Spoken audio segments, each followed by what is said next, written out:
Hello all of you, कैसे हैं आप सब लोग? बढ़िया। हाँ, वेरी गुड। मैं भी बहुत अच्छा हूँ। आज हम लोग लेकर आए हैं lecture number 7 of light reflection and refraction. Lecture number 6 में हम लोगों ने डिस्कस किया था कि इमेज फॉर्मेशन कैसे बनेगी, image formation of concave lens and convex lens. बहुत ही इम्पॉर्टेंट टॉपिक था। जिस किसी ने भी उसको नहीं देखा है, डिस्क्रिप्शन बॉक्स पे लिंक दी गई है, पहले उस लेक्चर को आप लोग कंप्लीट करके आए। जिस किसी ने भी वो लेक्चर देखा है उसको आज बहुत ज़्यादा मदद मिलने वाली है, क्योंकि आज हम लोग देखने वाले हैं लेंस फार्मूला और लेंस फार्मूला से रिलेटेड सारे न्यूमेरिकल। ठीक है, तो yes, my name is Furqan Khan और welcome to my channel MV classes. तो बिना वक्त गवाए फटाफट कॉपी पेन निकालें। हाँ, कॉपी पेन निकालें, बिना कॉपी पेन के नहीं होगा। कॉपी पेन निकालें और हेडिंग लगाएं lens formula, lens formula, lens formula.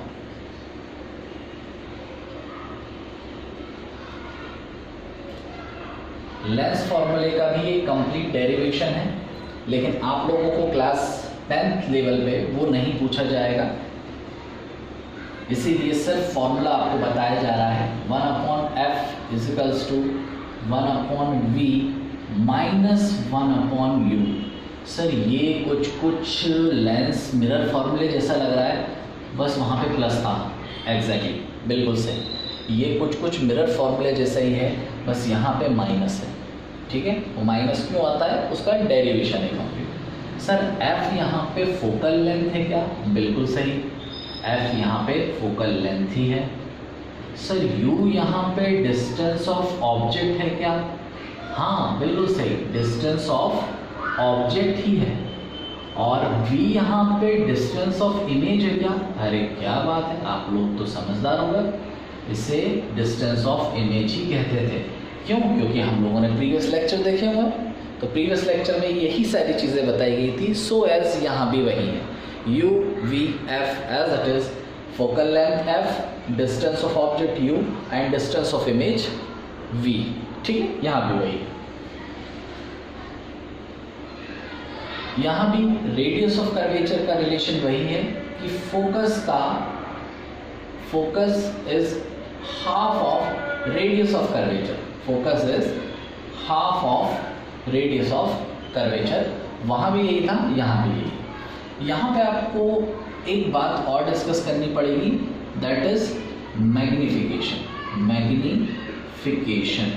Magnification, ठीक है। तो वहाँ हमने मैग्निफिकेशन डिस्कस किया था कि मैग्निफिकेशन को m से रिप्रेजेंट करते हैं, यहाँ भी करेंगे। मैग्निफिकेशन वहाँ फॉर्मूला होता था -v/u, जबकि यहाँ पे होगा प्लस का v/u, प्लस का v/u। ठीक है, distance of image upon distance of object positive. ठीक है, मैग्निफिकेशन यहाँ पे 3 तरीके का हो सकता है। सबसे पहला कि आपके m की वैल्यू बड़ी हो सकती है 1 से, है ना। ये कब हो सकता है? जब आपका हाइट ऑफ इमेज बड़ी हो जाए हाइट ऑफ ऑब्जेक्ट के। जब आपकी हाइट ऑफ इमेज बड़ी हो जाए हाइट ऑफ ऑब्जेक्ट के, तभी मैग्निफिकेशन 1 से ज़्यादा आएगा। सर क्यों आएगा? क्योंकि यहाँ मैग्निफिकेशन का एक फॉर्मूला और आपको मिलेगा जो वहाँ भी था, height of image upon height of object. भाई ऊपर की वैल्यू बड़ी, नीचे की वैल्यू छोटी, मैग्निफिकेशन 1 से बड़ा। हाँ सर, तो यहाँ भी वही कॉन्सेप्ट, मैग्निफिकेशन का कॉन्सेप्ट भी सेम है। मैग्निफिकेशन 1 कब हो जाएगा? जब हाइट ऑफ इमेज इक्वल हो जाए हाइट ऑफ ऑब्जेक्ट के, है ना, दोनों बराबर हैं, कैंसिल आउट, मैग्निफिकेशन 1। तीसरा, magnification is less than 1। Magnification 1 से कम कब होगा?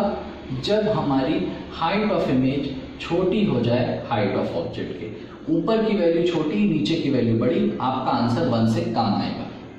ठीक है, यहाँ पे इंटीजर को कंसिडर नहीं करना है। शुरुआती लेक्चर में भी मैंने आपको बता दिया था, इंटीजर कंसिडर नहीं करने का मतलब यहाँ पे ऐसा नहीं देखना कि -2 आ गया, -2 इज लेस देन 1। नहीं, माइनस का मतलब होगा कि इमेज के, आपकी जो इमेज है वो प्रिंसिपल एक्सिस के नीचे बन रही है, प्रिंसिपल एक्सिस के नीचे बन रही है।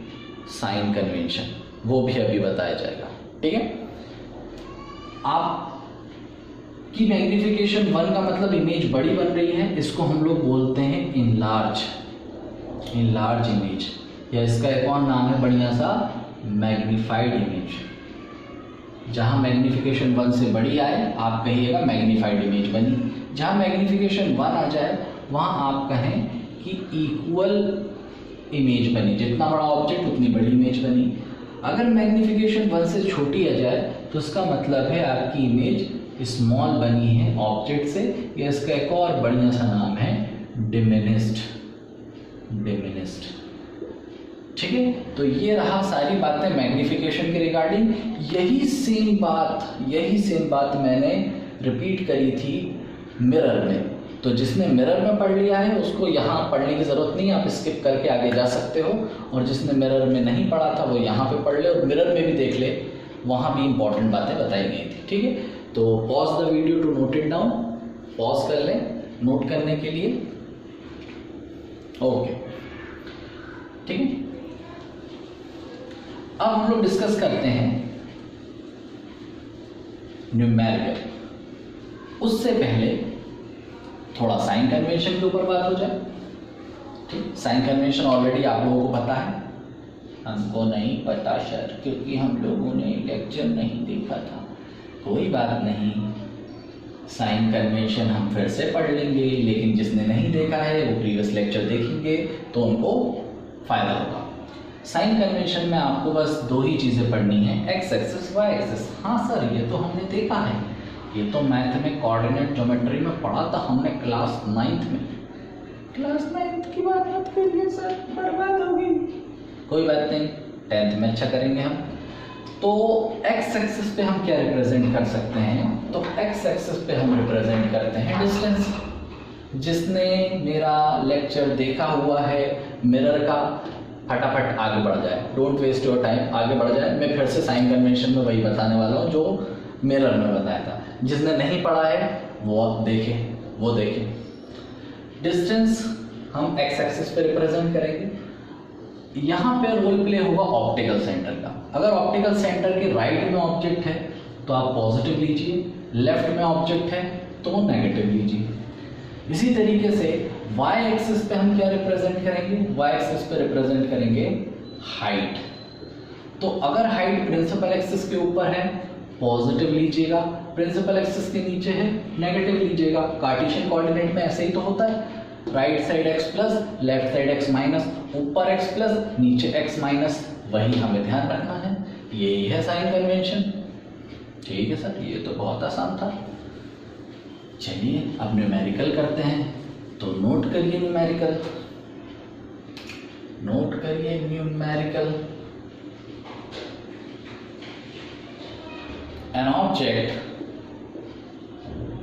An object of size 3 centimeter is placed in front of a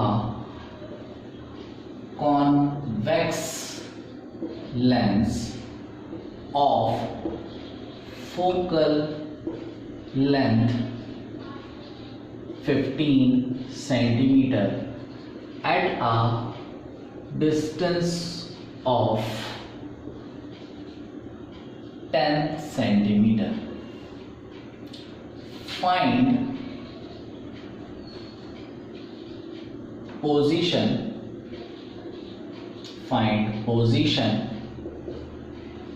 nature, size of image. Question क्या कह रहा है, क्वेश्चन ये कह रहा है कि एक ऑब्जेक्ट है 3 सेंटीमीटर बड़ा, उसको हमने एक कॉन्वेक्स लेंस जिसकी फोकल लेंथ 15 सेंटीमीटर है उससे 10 सेंटीमीटर दूर रख दिया। मतलब ऑब्जेक्ट को 10 सेंटीमीटर दूर रखा गया है। ठीक है, लेंस से 10 सेंटीमीटर दूर रखा गया है और उस लेंस की फोकल लेंथ कितनी है, 15 सेंटीमीटर। ठीक है सर, बढ़िया। तो आप मुझे बताइए कि जो इमेज बनेगी उसका नेचर क्या होगा, पोजीशन क्या होगी, साइज क्या होगा। ठीक है, चलिए तो पॉज करिए, करके देखिए, पॉज करिए, करके देखिए। अरे भाई पॉज करिए, करके देखिए। ठीक है। चलिए हो गया सबका। अब मैं कर रहा हूँ पोज करके कर लीजिएगा। हाँ, चीटिंग बिल्कुल नहीं। चलिए तो पहले हम लोग इमेज फॉर्मेशन से खेलते हैं, इमेज फॉर्मेशन से आंसर का अंदाज़ा लगाते हैं, फिर हम देखते हैं क्या हमारा कैलकुलेशन भी वही रिजल्ट दे रहा है या नहीं। आपको इमेज फॉर्मेशन बनाना ज़रूरी नहीं है, लेकिन क्वेश्चन के हिसाब से आपको डील करना है। लेकिन मैं सजेस्ट करूँगा आप बनाएं, जितना आप बनाएंगे उतनी आपकी प्रैक्टिस जाएगी बढ़िया। ठीक है, तो चलिए कॉन्वेक्स लेंस लेते हैं। ये प्रिंसिपल एक्सिस, ये ऑप्टिकल सेंटर, ये आपका C1 F1 क्यों सर, क्योंकि ऑब्जेक्ट क्या रखूँगा C2 F2। ठीक है, फोकल लेंथ कितनी है 15 सेंटीमीटर। ठीक है, यहाँ से ये भी 15 होगा और ये भी 15 होगा, है ना, दोनों तरफ सेम 15 सेंटीमीटर 15 सेंटीमीटर। ठीक, आपने अपने ऑब्जेक्ट को कितनी दूर रखा 10 सेंटीमीटर दूर, मतलब इसके अंदर रखा गया है। ये रख दिया ऑब्जेक्ट सर A B, ये है आपका ऑब्जेक्ट 3 सेंटीमीटर का, सॉरी 3 नहीं 10 सेंटीमीटर। भाई 15 से तो कम ही है ना 10। ठीक है सर, और इसकी हाइट कितनी दी है, इसकी हाइट दी है 3 सेंटीमीटर। ठीक है सर, अब क्या होगा, अब होगा कि लाइट रे पैरेलल जाएगी और फोकस से पास होगी, पैरेलल गई फोकस से पास होगी, और जो ऑप्टिकल सेंटर से जाने वाली लाइट रे है वो ऑप्टिकल सेंटर से पास हो जाएगी, सीधी की सीधी। ठीक है, तो ये यहाँ पे डाइवर्जेंट है, यहाँ तो ये मिलेगी नहीं, तो हम इसको पीछे की तरफ पढ़ेंगे और इसको भी पीछे की तरफ खींचेंगे। वाह सर ये सही है, तो यहाँ बनेगी हमारी image A dash B dash. तो आई थिंक ये केस नंबर 6 है कॉन्वेक्स का, कि हमने हमारे ऑब्जेक्ट को फोकल लेंथ और ऑप्टिकल सेंटर के बीच में रख दिया। तो यहाँ से मैं क्या क्या कंक्लूड कर सकता हूँ, ध्यान से देखिए क्या क्या कंक्लूड कर सकता हूँ। सर पहली बात कि इमेज का साइज बड़ा बनेगा, 3 सेंटीमीटर है ना, 3 से तो बड़ा बनेगा, अब कितना बनेगा कैलकुलेशन में पता चलेगा। दूसरी बात कि सर मेरी इमेज का नेचर वर्चुअल होगा, इरेक्ट होगा, बात समझ में आ रही है, वर्चुअल होगा इरेक्ट होगा, दोनों इसी तरफ बन रही हैं, ऑब्जेक्ट भी यहाँ इमेज भी यहाँ। ठीक है, तीसरी इंपॉर्टेंट बात यह है कि मेरी इमेज का मैग्नीफिकेशन 1 से ज़्यादा आएगा। क्यों, अरे बड़ी बन रही है ना ऑब्जेक्ट से, 1 से ज़्यादा आएगा। तो जो बातें मैंने आपसे कही हैं, चलिए इसको चेक इट आउट करते हैं बाय कैलकुलेशन। चलिए चेक करते हैं। तो आपका ऑब्जेक्ट कहाँ पे रखा है, यू कहाँ रखा है सर, यू रखा है हमने 10 सेंटीमीटर। फोकल लेंथ कितना था सर, फोकल लेंथ था आपका 15 सेंटीमीटर। ठीक है, अब मुझे बताइए आपने अपने ऑब्जेक्ट को कहाँ रखा है सर, लेफ्ट में, माइनस। भाई लेफ्ट में साइन कन्वेंशन क्या है माइनस ना, राइट में प्लस होता है। तो फोकल लेंथ यहाँ पे कौन सा यूज हो रहा है, ये वाला, तो प्लस। ये फोकल लेंथ राइट में है ना बेटा, ध्यान रखिएगा, हमारा फोकल लेंथ ये वाला यूटिलाइज नहीं हो रहा है, इसको आप हटा भी सकते हो। फोकल लेंथ तो हमारा यही यूज हो रहा है, तो फोकल लेंथ राइट वाला यूज हुआ पॉजिटिव, ऑब्जेक्ट को लेफ्ट में रखा नेगेटिव। ठीक है सर, तो वी नो दैट, हमें पता है 1/f equals to 1/v minus 1/u। तो 1/f is 15, 1/v we don't know, minus 1/u minus का 10। तो 1/15 is equals to 1/v minus minus plus 1/10। 1/10 को यहाँ लाएंगे तो 1/10 हो जाएगा माइनस 1/v। 10 और 15 का एलसीएम लेंगे तो 30 आएगा।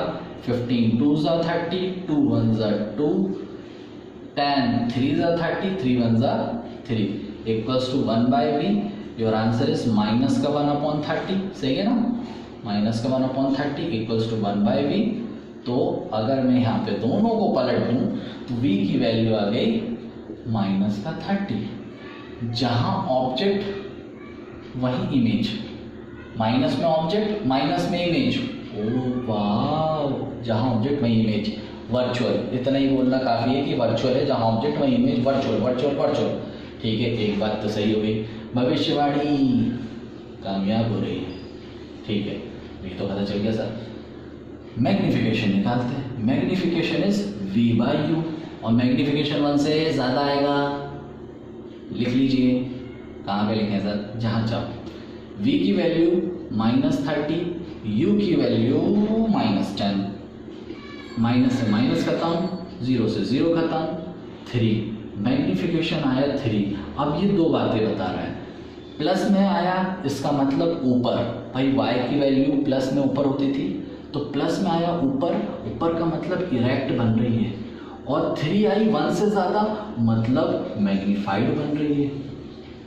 ये दो बातें बताएगी मैग्निफिकेशन। साइन बताएगा ऊपर है या नीचे, इरेक्ट है या वर्चुअल, सॉरी इरेक्ट है या इन्वर्टेड। अगर माइनस है तो इन्वर्टेड है, और अगर प्लस है तो इरेक्ट है। और मैग्निफिकेशन भी बताएगा 1 से ज़्यादा है, 1 से कम है, 1 है। ठीक है, मैग्निफिकेशन से ये बात भी क्लियर हो गई। अब हमें थोड़ा साइज ऑफ इमेज भी मिल जाता तो मज़ा आ जाता। तो मैग्निफिकेशन है height of image upon height of object. तो मैग्निफिकेशन की जगह 3 लिखेंगे।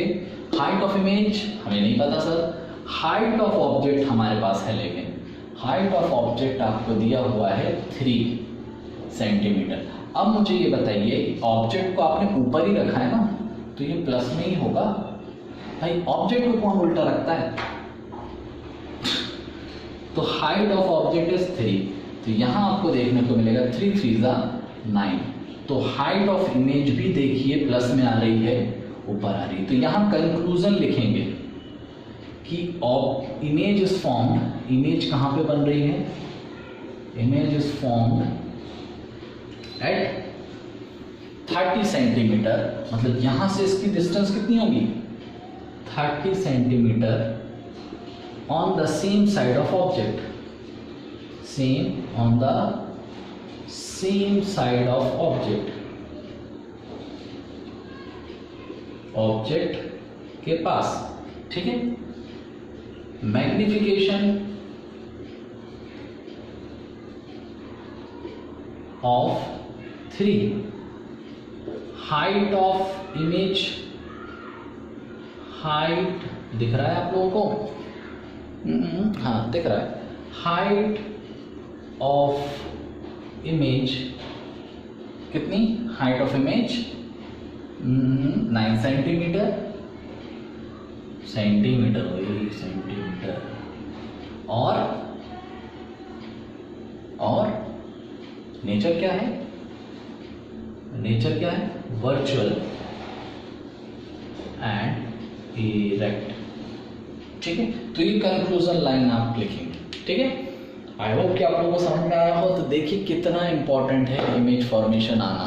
इमेज फॉर्मेशन आएगा तो चुटकियों में न्यूमेरिकल खत्म होगा। न्यूमेरिकल को जज कर सकते हो, चेक कर सकते हो तुमने कोई गलती करी है कि नहीं, टीचर बन जाओगे। ठीक है, चलो तो पॉज द वीडियो, नोट करें, पॉज करें, नोट करें, पॉज करें, नोट करें।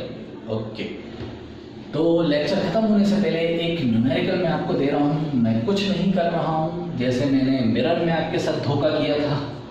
धोखा नहीं था सर, वो आपने पाप किया था सर। इतना मुश्किल क्वेश्चन, वही मुश्किल क्वेश्चन यहाँ भी दे देते हैं कि कॉन्वेक्स हटाएंगे, कॉनकेव घुसाएंगे। तो लीजिए कॉनकेव के साथ इसी न्यूमेरिकल को आपको सॉल्व करना है। यहाँ पे ये आपका लेक्चर समाप्त होता है, चैप्टर फिनिश हो रहा है आपका। तो पुराने सारे वीडियोस आपके पास हैं, रिवाइज करते रहिए, बढ़िया से पढ़ाई करते रहिए। All the very best, thank you.